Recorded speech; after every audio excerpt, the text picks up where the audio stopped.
How to make triple person effect in DaVinci Resolve. Hold down the Alt key and drag your video to above track to duplicate it. Move the playhead above your video and go to the Fusion page.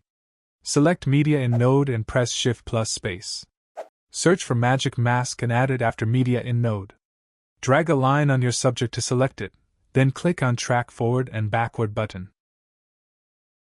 When tracking is finished, go back to the Edit page. Hold down the Alt key and drag top video to above track to duplicate it. Select Video in the third track, move playhead to the start, and open up Inspector panel. Click on Diamond button next to Position to create a starting keyframe. Move playhead 10 frames forward and drag position X value to the right to create the second keyframe. Go forward around 1 second and click on Diamond button to create a keyframe with current value.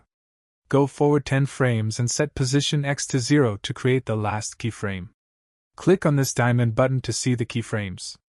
Move playhead to the first keyframe position and select the top layer. Click on diamond button next to position, move playhead to the next keyframe position, set position to negative of what we put for the first animation.